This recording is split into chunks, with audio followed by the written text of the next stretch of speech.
The Central India Campaign was one of the last series of actions in the Indian Rebellion of 1857. A small British and Indian army overcame a disunited collection of states in a single rapid campaign. Although determined, rebels continued a guerrilla campaign until the spring of 1859. Outbreak of the rebellion. The area known to the British at the time as Central India is now occupied by parts of Madhya Pradesh and Rajasthan states. A large part of it was included in the region of Bundelkhand, named after its former Bundela rulers. In 1857, it was administered as the Central India Agency and consisted of 6 large and almost 150 small states, nominally ruled by Maratha or Mughal princes, but actually controlled to a greater or lesser degree by residents or commissioners appointed by the British East India Company. Opposition to British control centred on the state of Jhansi, where the Rani Lakshmi Bai, widow of the last Maratha prince, opposed the British annexation of the state under the notorious doctrine of lapse. The loyalty of the Indian soldiers of the East India Company's Bengal Army had been under increasing strain over the previous decade, and on 10 May 1857, the sepoys at Meerut, north of Delhi, broke into open rebellion. News of this outbreak spread rapidly, and most other units of the Bengal Army also rebelled.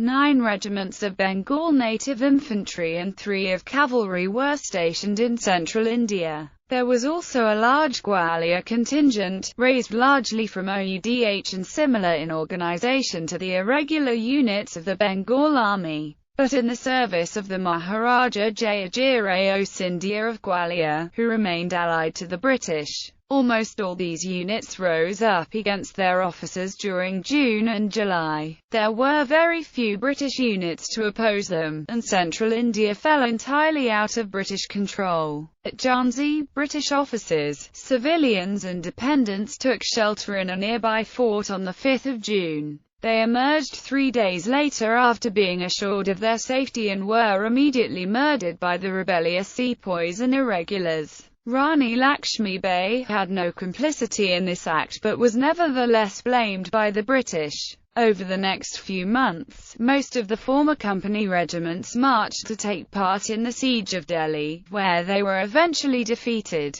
The Gwalior contingent remained largely inactive until October, when they were led to defeat at Kaunpur by Tantia Tope. These defeats deprived the rebels of a substantial body of trained and experienced troops, and made the subsequent British campaign easier. Meanwhile, most of the now independent princes began raising levies and warring with each other, or demanding ransoms from each other on threat of force. The Nawab Banda, who induced several units of sepoys to join his service on the promise of loot, appears to have been particularly rapacious. One Mughal prince, Firuz Shah, attempted to lead an army into the Bombay Presidency to the south, but was defeated by a small force under the acting commissioner for Central India, Sir Henry Durand. Durand then overawed the whole Katuko Jirao II into surrender. The campaign to the fall of Kalpi. The Central India Field Force, under Sir Hugh Rose, took the field around Indore in late December 1857. The force consisted of 2 small brigades only. About half the troops were Indian units from the Bombay Presidency Army, which had not been affected to the same extent by the tensions which led the Bengal Army to rebel. Rose was initially opposed only by the various armed retainers and levied forces of the Rajas, whose equipment and efficiency were sometimes in doubt. Much of the rebel attention was focused to the north of the region, where Tatya Tope and other leaders were attempting to aid the rebels in Awadh, making Rose's campaign from the south comparatively easy. Rose's first mission was to relieve the town of Saugor, where a small European garrison was besieged. He accomplished this on 5 February after some hard-fought battles against Afghan and Pakhtun mercenaries at Rathgar. Thousands of local villagers welcomed him as a liberator, freeing them from rebel occupation. His force had then to wait at Saugor for several weeks while transport and supplies were collected. Rose assembled his forces at Madanpur, then advanced towards Jhansi by two routes, each column capturing and destroying numerous forts. When the British forces finally arrived at Jhansi, they found that the city was well defended and the fort had heavy guns which could fire over the town and nearby countryside. Rose demanded the surrender of the city. If this was refused, it would be destroyed. After due deliberation, the Rani issued a proclamation, "We fight for independence." In the words of Lord Krishna, "We will, if we are victorious, enjoy the fruits of victory. If defeated and killed on the field of battle, we shall surely earn eternal glory and salvation." Rose ignored instructions from the commander-in-chief to detach forces to assist two loyal Rajas, and laid siege to Jhansi on the 24th of March. The bombardment was met by heavy return fire and the damaged defences were repaired. The defenders sent appeals for help to Tatya Tope. An army of more than 20,000 headed by Tatya Tope was sent to relieve Jhansi, but they failed to do so when they fought the British on the 31st of March. Even though he attacked at the most opportune moment, his scratch force was no match for Rose's troops, and he was defeated at the Battle of the Betwa the next day and forced to retreat. At the height of the hottest and driest part of the year, the rebels set fire to the forests to delay British pursuit, but the blaze disrupted their own army. They eventually retreated to Kalpi, abandoning all their guns. During the battle with Tatya Tope's forces, part of the British forces continued the siege, and by the 2nd of April it was decided to launch an assault. Jhansi was stormed on the 3rd of April. The city wall had been breached and this was assaulted by one column, whilst other columns assaulted the defences at different points by attempting to scale the high walls, one on the left and two on the right of the breach. These troops came under heavy fire, but were relieved by the breach assault column when it took control of the walls. Two other columns had already entered the city and were approaching the palace together. Determined resistance was encountered in every street and in every room of the palace. Street fighting continued into the following day and no quarter was given, even to women and children. No maudlin clemency was to mark the fall of the city, wrote Thomas Lowe. The fighting stopped on the 5th of April when the defenders abandoned the fort. There were a number of atrocities committed by the attackers, and much looting and indiscipline. 5,000 defenders and civilians died.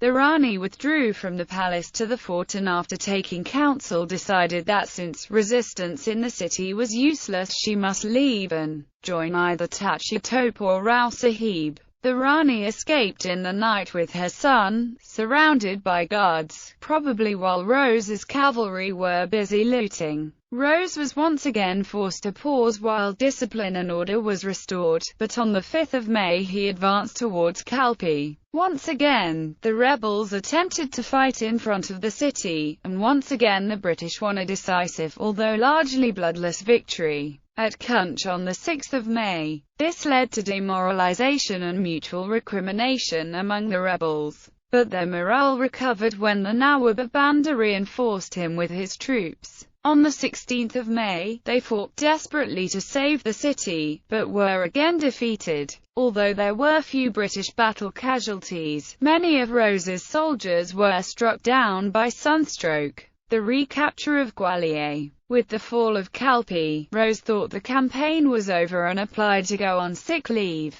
The rebel leaders managed to rally some of their forces, and agreed on a plan to capture Gwalior from its ruler, Maharaja Scindia, who had continued to side with the British. On June 1, 1858, the Maharaja led his forces to Mora, a large military cantonment a few miles east of Gwalior, to fight a rebel army led by Tatya Tope, Rani Lakshmi Bai and Rao Sahib. This army had 7,000 infantry, 4,000 cavalry and 12 guns, while he had only 1,500 cavalry, his bodyguard of 600 men and 8 guns. He waited for their attack, which came at 7 o'clock in the morning. In this attack the rebel cavalry took the guns and most of the Gwalior forces, except the bodyguard, went over to the rebels. The Maharaja and the remainder fled without stopping until they reached the British garrison at Agra. The rebels captured Gwalior, but there was no looting, other than from Scindia's treasury to pay the rebel troops.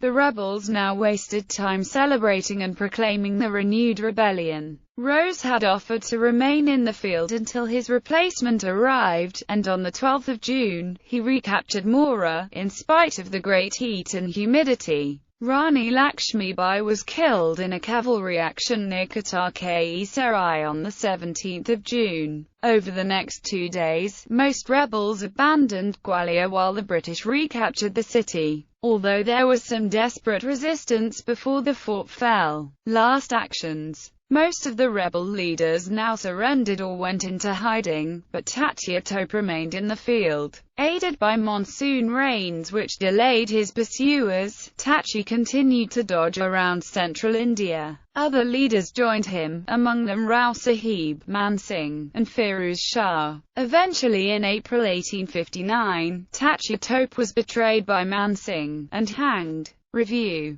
Indian historians criticize the conduct of the Indian princes, most of whom were self-interested or effete, and the lack of leadership among the sepoys. In the East India Company's army, no Indian soldier could attain a rank greater than that equivalent to a subaltern or senior warrant officer. Most of the sepoys' officers were elderly men who had attained their rank through seniority while seeing little action and receiving no training as leaders. The rebellion therefore depended on charismatic leaders such as Tatya Tope and Rani Lakshmibai, who nevertheless were regarded with jealousy and animosity by many other princes. In many cases, the defenders of cities and fortresses fought well at first but were demoralized when relieving forces were defeated, and then abandoned easily defended positions without fighting. By contrast, Durand, Rose, and their principal subordinates had acted quickly and decisively. Many of their forces came from the Bombay Army, which was not disaffected to the same degree as the Bengal Army. Awards. Victoria Cross. The Victoria Cross was awarded for gallantry to a number of participants in the campaign. Battle Honour. The Battle Honour was awarded to the bulk of regiments of the British Indian Army and to the Mewara and Deoli regiments.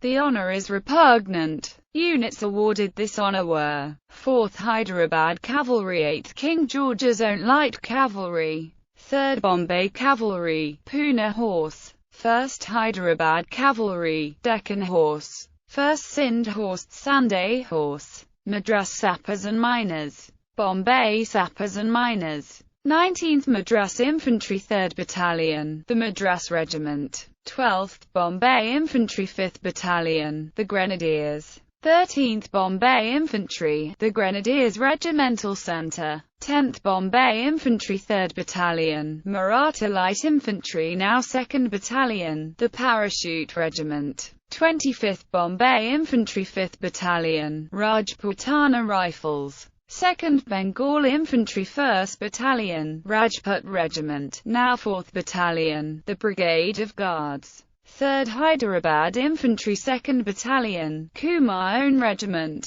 5th Hyderabad Infantry 4th Battalion, Kumar Own Regiment, 1st 2nd Bombay Cavalry 13th Duke of Connaught's Own Lancers, 24th Bombay Infantry 1st Battalion, 10th Balik Regiment, 50th Madras Infantry, disbanded 1862, 3rd Sindh Horse, disbanded 1882, 3rd Hyderabad Cavalry, disbanded 1901, 42nd Deoli Regiment, disbanded 1921, 44th Mewara Infantry, disbanded 1921, 1st Madras Infantry, disbanded 1933, 1st, 2nd, 4th Batteries, disbanded circa 1950. Indian Mutiny Medal. The Indian Mutiny Medal with Central India clasp was awarded for service in Central India January-June 1858. To all those who served under Major General Sir Hugh Rose in actions against Jhansi, Kalpi, and Gwalior. Also awarded to those who served with Major General Roberts in the Rajputana Field Force and Major General Whitlock of the Madras Column, between January and June 1858.